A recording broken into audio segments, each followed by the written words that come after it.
देखिए, राजस्थान में यदि हम जनजातियों की बात करते हैं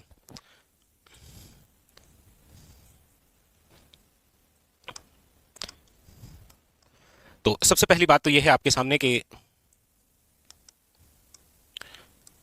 राज्य में सबसे प्राचीन जनजाति कौन सी है। तो आपको याद रखना है कि राज्य में सबसे प्राचीन कोई जनजाति है तो याद रखिएगा वो है भील जनजाति। राज्य में सबसे प्राचीन यदि कोई जनजाति रही है तो वो कौन सी है, याद रखिएगा भील जनजाति। ठीक है। दूसरी बात, अगली बात है कि राज्य में सबसे बड़ी जनजाति,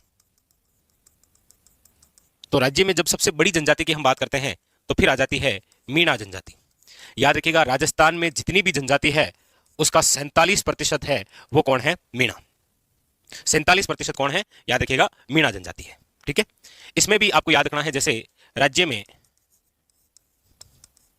कितनी जनजातियां हैं, तो फिर आपको याद रखना है कि राज्य में जो जनजातियां हैं वो है आपके 6।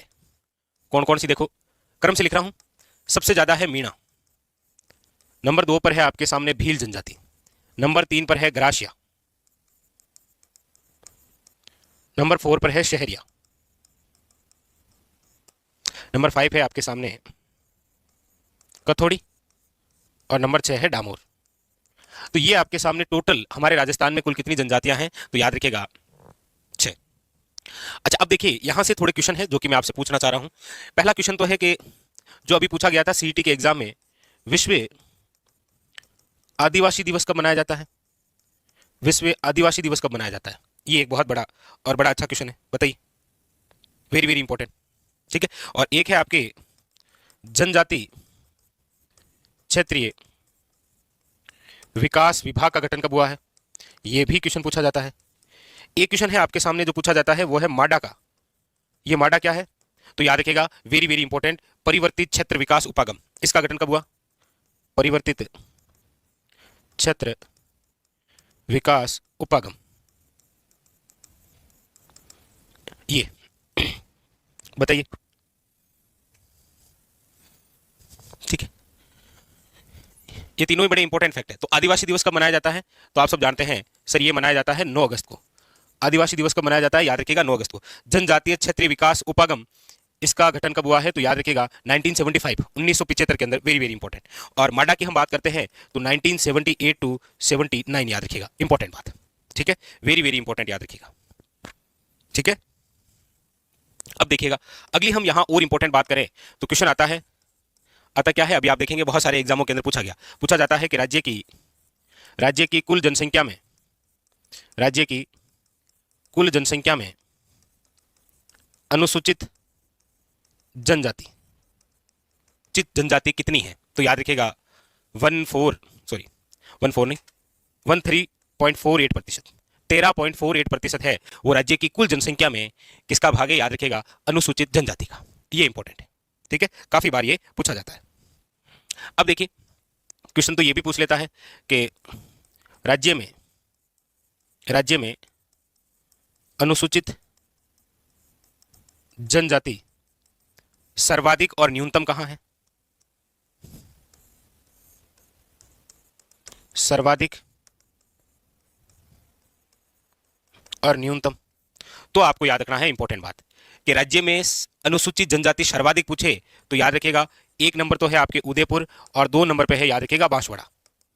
आप कहेंगे सर 2 नंबर क्यों बता रहे हैं, क्योंकि एग्जामिनर ने, आप देखेंगे आरएसएस बोर्ड पूछता यही है कि राज्य में सर्वाधिक अनुसूचित जनजाति में दूसरे स्थान पर कौन सा जिला है, तो वो पूछता है बांसवाड़ा से। न्यूनतम की आप बात करेंगे तो याद रखिएगा वो हो जाएगा आपके बीकानेर, और दूसरा कौन सा है, याद रखिएगा नागौर। ठीक है। लेकिन एक क्वेश्चन जिन्होंने बहुत लेवल का और बहुत गहराई तक पूछा, क्या पूछा क्वेश्चन था आपके सामने, ये देखिए आप ध्यान दीजिएगा। क्वेश्चन है कि राज्य में प्रतिशत के आधार पर, राज्य में प्रतिशत के आधार पर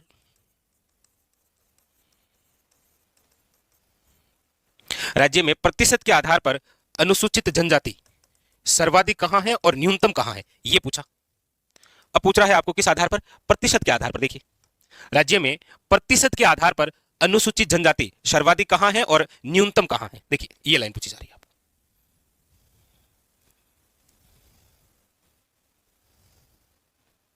देखिए तो राज्य में प्रतिशत के आधार पर अनुसूचित जनजाति यहां पर सर्वाधिक और फिर आपको पूछा जा रहा है न्यूनतम। प्रतिशत के आधार पर यदि हम सर्वाधिक की बात करेंगे तो फिर 1 नंबर पर है बांसवाड़ा और 2 नंबर पर है आपके डूंगरपुर। 1 नंबर पर बांसवाड़ा, 2 नंबर पर कौन सा है, याद रखिएगा डूंगरपुर। जबकि न्यूनतम में यदि हम बात करें तो फिर याद रखिएगा न्यूनतम में नागौर 1 नंबर और दूसरा नंबर कौन सा हो जाएगा, बीकानेर। अब यहां पर आपको ध्यान रखना है प्रतिशत के आधार पर न्यूनतम नागौर है और वैसे न्यूनतम देखा जाए तो कहां है, याद रखिएगा बीकानेर। ठीक है।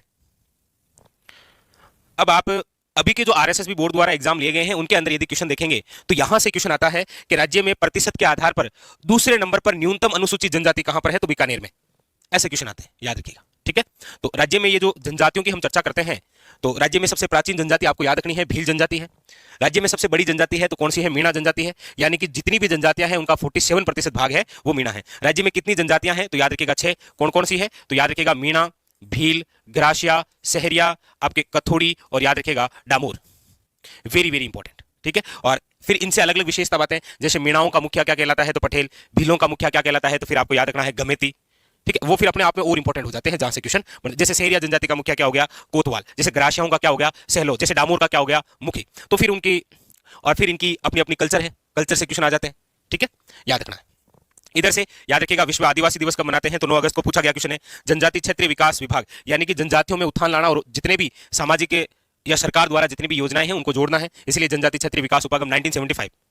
ठीक है। और माडे का याद रखिएगा परिवर्तित क्षेत्र विकास उपागम का गठन कब हुआ तो 1978 to 79। ठीक है। और दूसरी बात याद रखिए राज्य की कुल जनसंख्या में अनुसूचित जनजाति का भाग कितना, ये सबसे इंपॉर्टेंट क्वेश्चन आप अक्सर देखते हैं, इस प्रकार के क्वेश्चन पूछे जाते हैं। फिर राज्य में अनुसूचित जनजातियों में सर्वाधिक कहां है, न्यूनतम कहां है। अब देखिए केवल एक सर्वाधिक या एक न्यूनतम से काम चलेगा नहीं, 2 नंबर पूछता है वो चोटी भी पूछता है ना राजस्थान की, तो वो यही पूछता है कि राज्य की दूसरी सर्वोच्च चोटी की ऊंचाई कितनी है।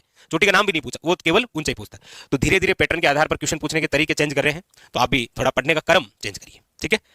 तो ये सारी बातें हैं जो आपके जनजातियों में से है। अक्सर आप देखते हैं कि यहां से यदि ऊपर से कोई जनजातियों से क्वेश्चन आता है शुरुआत से तो वहीं से आपके सामने बन जाता है। ठीक है। चलिए, हाँ बिल्कुल स्टार लगा लीजिएगा, यहां से आपके एग्जाम के लिए क्वेश्चन बनने की संभावना है।